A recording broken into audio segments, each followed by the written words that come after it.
Imagínate una sala llena de banderas distintas, una feminista, una ambiental, una de derechos humanos, otra de pueblos originarios y otra de diversidad sexual.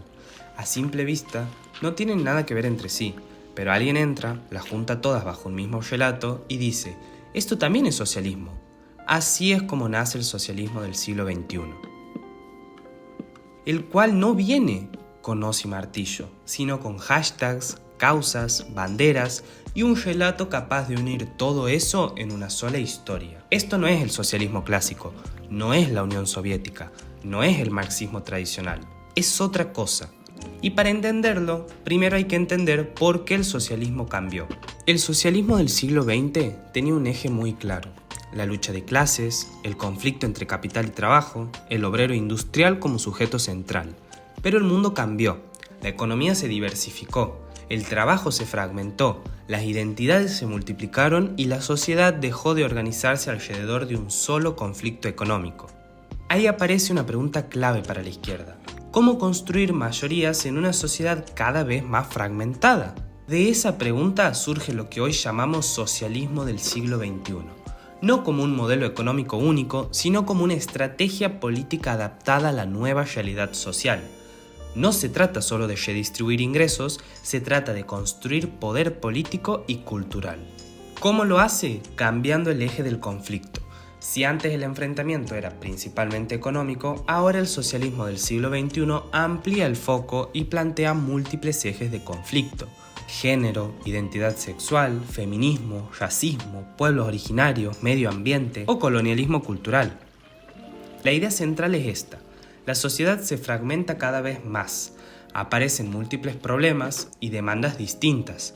Frente a eso, el socialismo del siglo XXI no busca priorizar ni resolver estructuralmente esos problemas, sino subsumirlos todos dentro de un mismo relato político, aun cuando no tengan relación real entre sí. La fragmentación social no se resuelve, se administra políticamente. Y aquí aparece un concepto clave, el de la hegemonía. Ya no alcanza con ganar elecciones cada 4 años. El objetivo pasa a ser controlar el sentido común, el lenguaje, las causas legítimas, lo que se puede decir y lo que queda fuera del debate. La política deja de ser gestión y se transforma en una guerra cultural permanente. Autores como Antonio Gramsci habían planteado esta lógica en el siglo XX, pero el socialismo del siglo XXI la lleva más lejos. La hegemonía deja de ser un medio y pasa a ser un fin en sí mismo.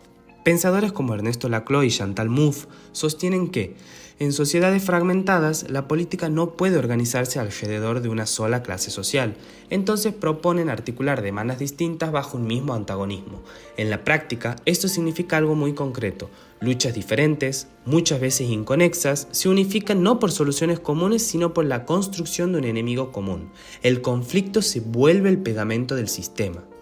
Así, el socialismo del siglo XXI deja de ser principalmente económico y pasa a ser cultural, simbólico y discursivo.